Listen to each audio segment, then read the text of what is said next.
Marc, chapitre 1. Voici le commencement de l'évangile de Jésus-Christ, Fils de Dieu, conformément à ce qui est écrit dans les prophètes. Voici, j'envoie mon messager devant toi pour te préparer le chemin. C'est la voix de celui qui crie dans le désert, préparez le chemin du Seigneur, rendez ses sentiers droits. Jean parut. Il baptisait dans le désert et prêchait le baptême de repentance pour le pardon des péchés. Toute la région de Judée et tous les habitants de Jérusalem se rendaient vers lui. Reconnaissant publiquement leurs péchés, ils se faisaient baptiser par lui dans l'eau du Jourdain. Jean portait un vêtement en poil de chameau et une ceinture de cuir autour de la taille. Il se nourrissait de sauterelles et de miel sauvage. Il proclamait « Après moi vient celui qui est plus puissant que moi, et je ne suis pas digne de me baisser pour détacher la courroie de ses sandales. Moi, je vous ai baptisé d'eau. Lui, il vous baptisera du Saint-Esprit. » À cette époque-là, Jésus vint de Nazareth en Galilée, et il fut baptisé par Jean dans le Jourdain.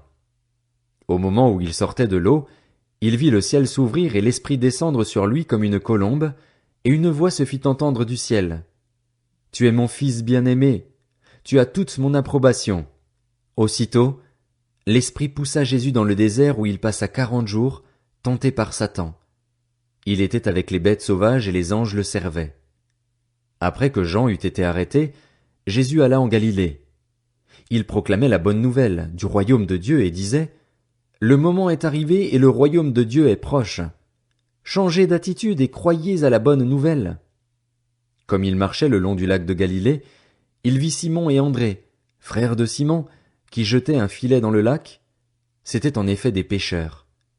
Jésus leur dit « Suivez-moi, et je ferai de vous des pêcheurs d'hommes. » Aussitôt, ils laissèrent leur filet et le suivirent. Il alla un peu plus loin et vit Jacques, fils de Zébédée, et son frère Jean, qui étaient eux aussi dans une barque et réparaient les filets. Aussitôt, il les appela. Ils laissèrent leur père Zébédée dans la barque avec les ouvriers et le suivirent. Ils se rendirent à Capernaüm. Dès le jour du sabbat, Jésus entra dans la synagogue et se mit à enseigner. On était frappé par son enseignement, car il enseignait avec autorité et non pas comme les spécialistes de la loi. Il y avait dans leur synagogue un homme qui avait un esprit impur. Il s'écria « Ah!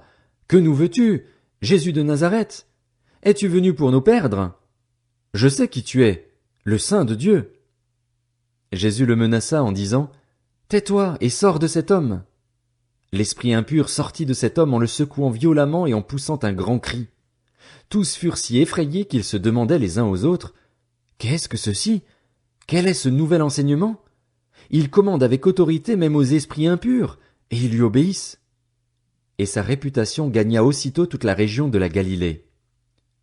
En sortant de la synagogue, ils se rendirent avec Jacques et Jean à la maison de Simon et d'André.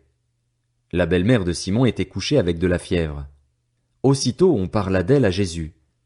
Il s'approcha, la fit lever en lui prenant la main, et à l'instant la fièvre la quitta. Puis elle se mit à les servir. Le soir, après le coucher du soleil, on lui amena tous les malades et les démoniaques. Toute la ville était rassemblée devant la porte. Il guérit beaucoup de personnes qui souffraient de diverses maladies. Il chassa aussi beaucoup de démons, et il ne leur permettait pas de parler, parce qu'ils le connaissaient. Vers le matin, alors qu'il faisait encore très sombre, il se leva et sortit pour aller dans un endroit désert où il pria. Simon et ceux qui étaient avec lui se mirent à sa recherche. Quand ils l'eurent trouvé, ils lui dirent « Tout le monde te cherche. » Il leur répondit « Allons ailleurs, dans les villages voisins, afin que j'y prêche aussi, car c'est pour cela que je suis sorti. » Et il prêchait dans leur synagogue par toute la Galilée et chassait les démons.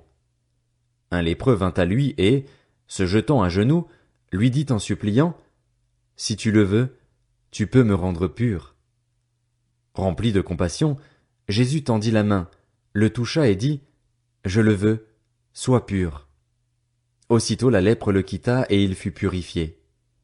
Jésus le renvoya sur le champ avec de sévères recommandations. Il lui dit « Fais bien attention de ne rien dire à personne, mais va te montrer aux prêtres et présente pour ta purification ce que Moïse a prescrit, afin que cela leur serve de témoignage. » Cependant cet homme, une fois parti, se mit à proclamer partout la nouvelle et à la propager, de sorte que Jésus ne pouvait plus entrer publiquement dans une ville. Il se tenait dehors, dans des lieux déserts, et l'on venait à lui de partout.